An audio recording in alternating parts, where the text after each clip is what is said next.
Bem-vinda ou bem-vindo à disciplina de Gestão de Projetos em Marketing.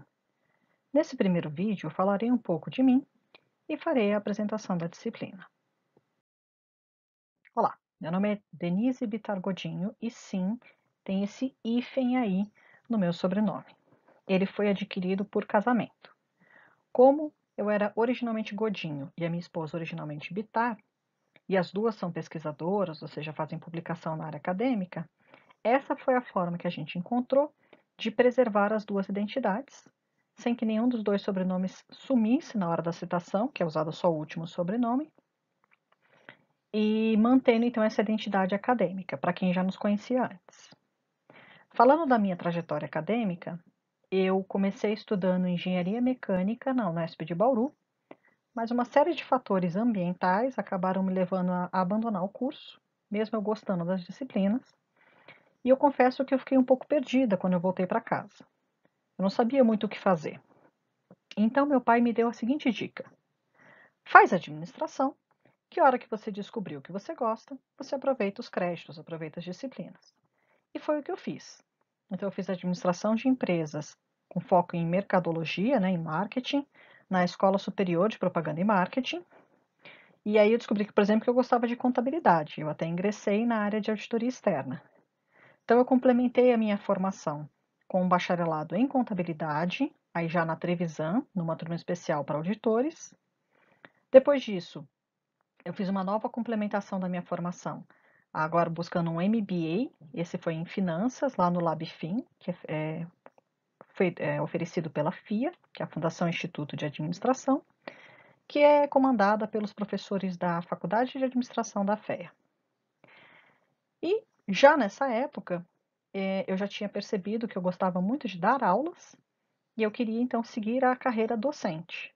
Conversei na época com o professor José Sicurato e ele me falou que eu podia testar se isso funcionava para mim. Então ele me deixou dar aula de gestão de custos, que era uma coisa que eu trabalhava já na empresa com isso, para uma turma de especialização, porque não era exigido mestrado para dar aula para especialização.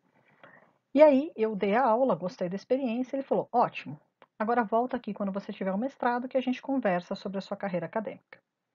E levou um tempo até que eu conseguisse encaixar o mestrado na minha vida, porque afinal de contas, o mestrado exige dedicação integral no modelo acadêmico, ou então um bom volume de recurso financeiro no modelo profissional.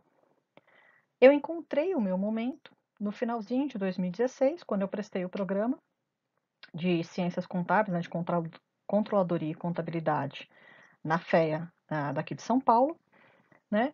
E no fim, meu tema de dissertação foi Quem tem medo da matemática? Eu fiz um estudo sobre como a atitude em relação à matemática impacta estudantes da área de negócios. Afinal, eu tinha um background, né, uma origem de alguém que gostava muito da área de exatas, né, e eu encontrei entre os meus colegas, já no mestrado, né, uma certa resistência ao tema, mesmo sabendo que métodos quantitativos e uma série de ferramentas estatísticas eram a base para uma especialização stricto sensu. Vou falar um pouquinho para vocês também sobre como foi a minha experiência profissional. Então, eu comecei estagiando ainda enquanto eu fazia administração na ESPM, na Kodak. Eu era estagiária de uma diretora financeira, né, de uma unidade de negócios, que cuidava de digitalização e preservação de documentos. Era uma área até bastante interessante. Depois dessa experiência, já no finalzinho da faculdade, eu já tinha me identificado com a área contábil e eu tinha uma colega que tinha entrado no programa de trainees da Deloitte. E ela me chamou, falou: olha, acho que vai ser uma coisa legal para você. Então, em 2005, eu prestei o programa de trainee da Deloitte e entrei como auditora externa. Fiquei um tempo nessa posição, fui, né, pegando mais experiência e quando eu já tinha virado sênior, eu fui chamada para atuar numa área de especialização técnica que dava suporte para as equipes que atendiam os clientes e também para algumas empresas que estavam fazendo a adoção das novas normas de contabilidade, né, quando a gente fez a consolidação para as IFRS. E lá eu comecei a também trabalhar com treinamentos. E eu ajudava a treinar as equipes dos clientes que estavam fazendo essa conversão. Depois da Deloitte, eu brinco que eu cansei de ser auditor e resolvi virar cliente. Eu saí da Deloitte e fui trabalhar na Siemens. Eu comecei numa área de controladoria central, ainda muito próximo do que eu fazia na própria Deloitte, então eu trabalhava com normas contábeis e a interpretação disso para cada uma das áreas de negócio, o que precisava influenciar nos sistemas. Depois eu me especializei numa área de controladoria central de projetos, e aí o meu foco era a parte contábil e a parte de reporte, né, de relatórios, mas especificamente dos projetos de longo prazo que a Siemens tinha gestão. Aí eu fui conhecer como é que era o negócio na prática, porque até então eu estava na controladoria central, eu cuidava da teoria, dos relatórios, das normas. Eu fui para uma área de negócios. Eu fui controller de projetos, que é uma figura muito comum na Siemens, né? A gente tem sempre o PM, o Project Manager, que é o técnico, e o CPM, que é o Commercial Project Manager, que é o parceiro financeiro do técnico na gestão de projetos. E foi isso que eu fiz lá. Inicialmente nessa área de Water Solutions, que cuidava principalmente de soluções oferecidas para as plataformas de petróleo da Petrobras, né? Oferecia essas soluções. Estourou a Operação Lava Jato, os nossos contratos foram sofrendo uma série de cancelamentos, porque era uma solução que era legal de ter, mas não fundamental. Então foi aonde a Petrobras acabou cortando alguns fornecimentos, até para atender as obrigações lá com o Ministério Público. Então eu finalizei vários desses contratos, eu tenho bastante experiência em pleito de contrato, finalização com fornecedores, com clientes. Ainda depois dessa finalização dos principais contratos, eu ainda fiquei quase um ano gerindo a unidade de negócios que ficou com o que sobrou da parte administrativa desses contratos. E aí, ao final desse tempo, a Siemens me dispensou, porque a área deixou de existir e não tinha como me absorver em outras áreas. A gente já tinha uma certa crise financeira na época, e foi quando eu vi a oportunidade de fazer o meu mestrado. Então, no finalzinho de 2016, eu me preparei para prestar o programa, né, de mestrado, que começou em 2017 e eu finalizei em meados de 2019. Agora, focando um pouquinho no que a gente vai ver nessa disciplina, como vocês sabem, nós vamos ter 9 aulas, e essas aulas vão incluir as avaliações que eu propus para vocês, que são 3. Então, na primeira aula, a gente vai falar do papel do marketing e seus principais conceitos. Depois a gente vai falar um pouco de análise de mercados consumidores. Vamos falar de identificação de segmentos de mercado e seleção de mercado-alvo, dinâmica competitiva e projeto e gerenciamento de canais integrados de marketing. Lá na nossa sexta aula, que vai ser no dia 6 de outubro, a gente vai ter a primeira atividade avaliativa, que vai representar 20% da média final. Eu vou pedir para vocês fazerem uma atividade relacionada à pesquisa de marketing, que eu vou detalhar mais para frente, né, com mais cuidado.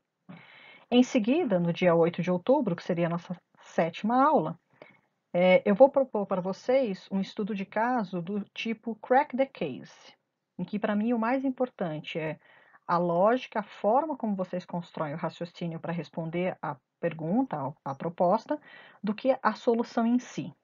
E aí vai representar mais 20% da nota.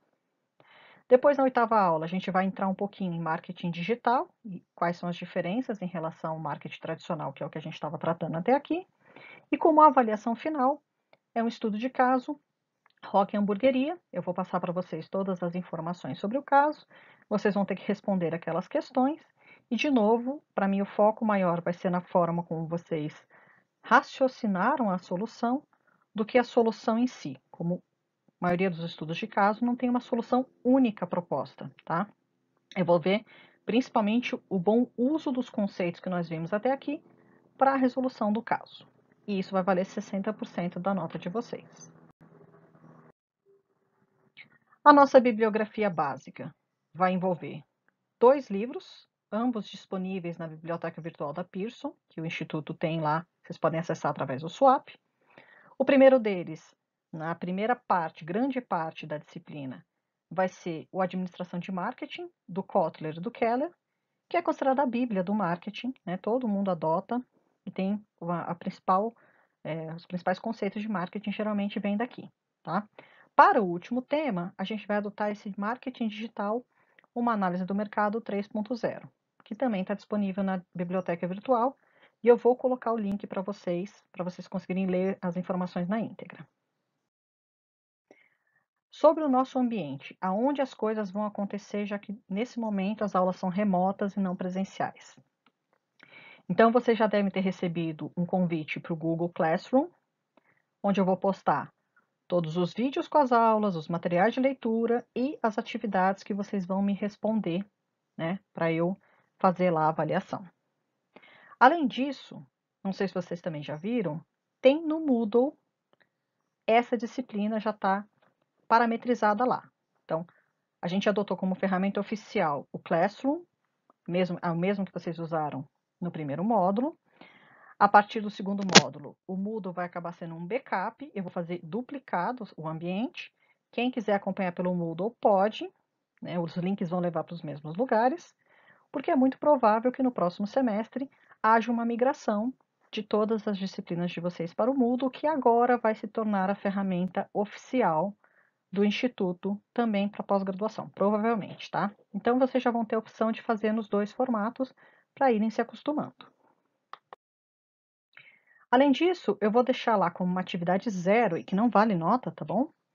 Um vídeo em que eu gravei com um colega meu lá da FIPECAF, que também é professor, explicando a aplicação do método Getting Things Done e o uso do Trello para a organização pessoal. Eu sei que vocês são gestores de projeto, vocês devem ter vários métodos de organização dos projetos, mas às vezes a parte pessoal, a sua vida mesmo, não está em nenhum diagrama, né, especial. Então essas são algumas dicas que eu dou de como se organizar com esse grande volume de coisas, volume de atividades que vocês estão tendo, além do trabalho aqui também com o Instituto. O link está lá disponível tanto no Classroom quanto no Moodle.